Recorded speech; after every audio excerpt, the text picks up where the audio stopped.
You're with the BBC World Service. Now it's time for analysis. All this week, the BBC's been looking at issues of power around the world.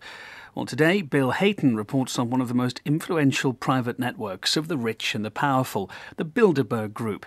It's one of a number of such networks which bring together politicians and leaders of global businesses. But how much power does it really have? I'm in a baker's shop in the heart of London to think about how to rule the world. That might sound strange, but I'm following in the footsteps of the 18th century political economist Adam Smith.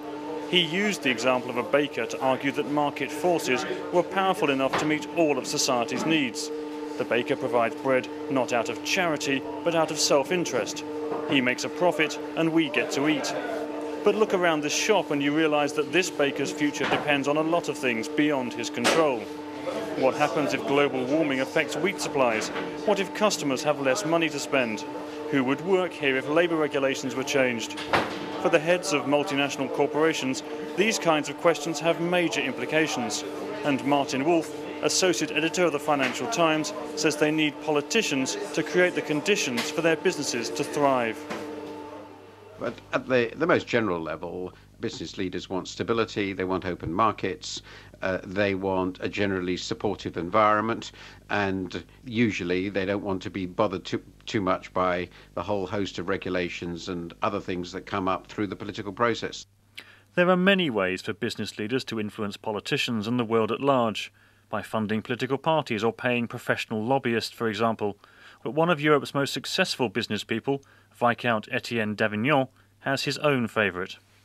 I think small seminars are useful because the world doesn't limit itself to business and politics.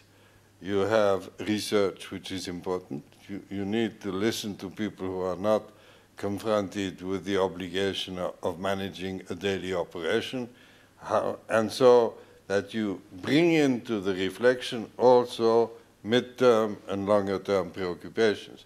Viscount d'Avignon is chairman of possibly the most influential discussion network in the world, the Bilderberg Group. Few people have heard of it, largely because it does its best to avoid publicity. But in a rare interview, its chairman told me more about the group and its activities. Bilderberg's very discretion has fueled speculation about its real role and intentions. It's been described as a secretive cabal which pulls the world's strings, organises wars and elects and deposes political leaders. One of its fiercest critics is Jim Tucker, editor of a right-wing newspaper, the American Free Press. When you're doing good, you do it in the sunshine. When you do evil, you do it in the darkness. For some reason, it's critical that the world not know what transpires behind those closed doors. Viscount d'Avignon emphatically denies that and says the reason the group's meetings are private, he doesn't like the word secret, is purely to permit the discussion to be open and frank. I asked him what he thought about the conspiracy allegations. I think that it is unavoidable and doesn't matter. What you can't avoid, you can't avoid. There will always be people who live in believing that there is a permanent conspiracy. There's no way in which you can argue them out of it, so you just have to bear with it. So what exactly is the Bilderberg Group?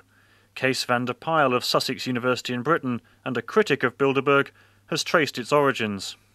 During World War II, there were many networks among exiled European statesmen and businessmen in London who, of course, had little else to do but planned for the post-war situation.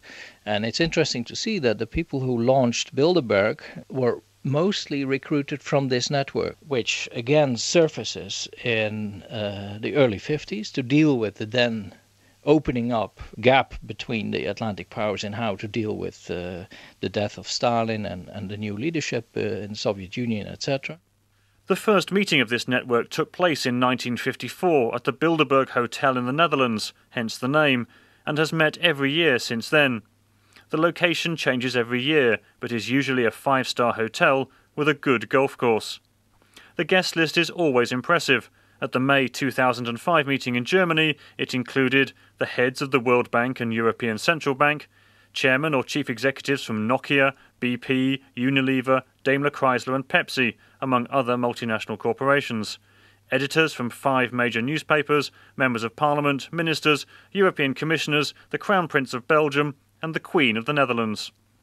The Secretary-General of Bilderberg, who is also chairman of the giant agribusiness corporation Syngenta, is Martin Taylor. He says it's not hard to get such people to come. People are attracted, I think, by sheer curiosity at being in a group like this and hearing certain things from the horse's mouth, as it were. People have a chance to get to know each other as individuals rather than as people that they come across in their government or business careers. Will Hutton is an economic analyst and former newspaper editor who attended a Bilderberg meeting in 1997. He says people take part in these networks in order to influence the way the world works, to create what he calls the international common sense about policy. You get access to other decision makers, you get an opportunity to play a part in and find out what the common sense is. So on every issue that might influence your business, the oil price, the state of regulation, what's going to happen to tariffs, you'll hear at first hand the people who are actually making the decisions, and you'll play a part in helping them make those decisions and formulating the kind of common sense. Now, sometimes the common sense is right and sometimes the common sense is wrong, but you can't deny that there is such a thing. Bilderberg's chairman, Viscount d'Avignon, plays down the impact of the meetings, saying they don't end with formal conclusions, but he agrees they can shape the international debate on an issue. What can come out of it is that it is wrong not to deal with the problem. So you should go home, encourage people in any case not to leave the issue on the table without trying to do something about it. But a real consensus with action plan 1, 2, 3, the answer is no. People are much too sensible to believe that they can do that one. But the people who attend meetings of Bilderberg and other networks often are the people who, in their professional capacities, do draw up action plans to maintain economic growth and tackle global problems. Kees van der Pijl believes networks like Bilderberg help to reconcile contradictory interests among the elite.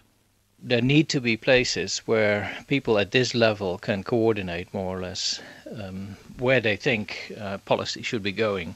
What are the main challenges ahead, and can there be a consensus about handling them? There's no center in such a meeting. There's nobody there who already knows all the answers. It's really a sort of fact-finding meeting. The Bilderberg chairman readily admits that the kind of consensus likely to be formed in his network is one which supports the interests of its main participants: transatlantic cooperation, European integration, and in particular free trade and the role of the World Trade Organization.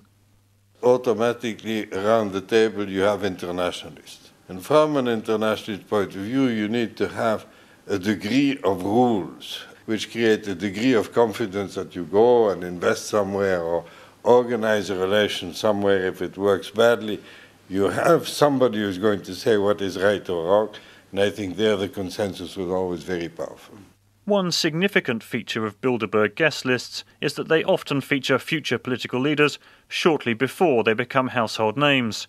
Bill Clinton went in 1991 while he was still governor of Arkansas. Tony Blair was there 2 years later while still an opposition MP. All the recent presidents of the European Commission attended Bilderberg meetings before they were appointed.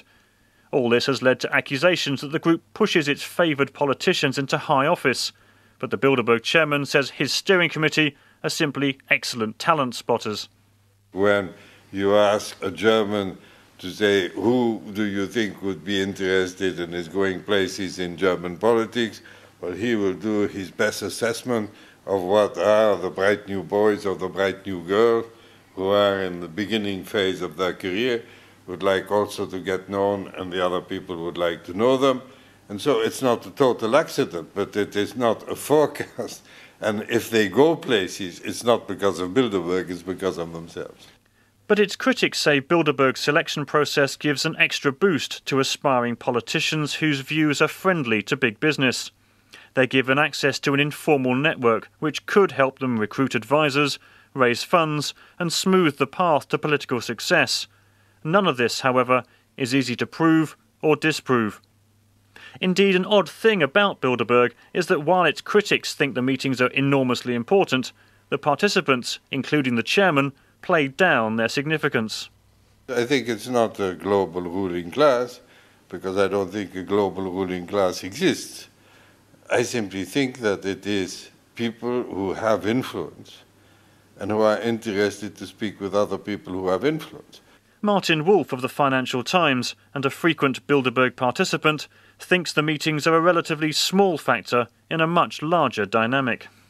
It's incredibly difficult, I think, to identify the role in the dissemination of ideas and attitudes of groupings of this kind. But my own guess, actually, is that they're very, very minor. I think they tend to echo the ideas that are being generated elsewhere, often by intellectuals, rather than actually generate them. But Will Hutton argues that the importance of informal networks of politicians and business people in policy making is growing, particularly in Asia, and that these personal contacts are becoming more important even than groups such as Bilderberg. I think there's no question that it's those informal networks that have persuaded the Chinese that they've got to act in getting the North Koreans to abandon their nuclear weapon program. And that is the upside of it. But how that conversation took place, what quid pro quo the Americans have offered for it, we will never know. Observers like Will Hutton argue that such private networks have both good and bad sides. They're unaccountable to voters, but at the same time they do keep the international system functioning.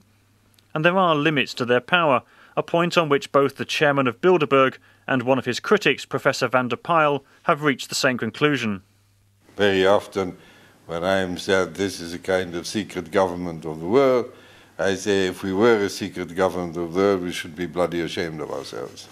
Rule today is very sophisticated, it's very well organized, but they haven't come much closer to solutions to, let's say, global warming, etc.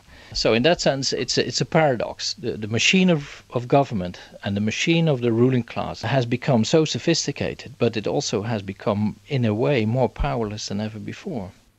Informal and private networks like Bilderberg have helped to oil the wheels of global politics and globalization for the past half a century. In the eyes of critics, they've undermined democracy, but their supporters believe they're crucial to modern democracy's success. And so long as business and politics remain mutually dependent, they will continue to thrive. Well, that programme was written and presented by Bill Hayton.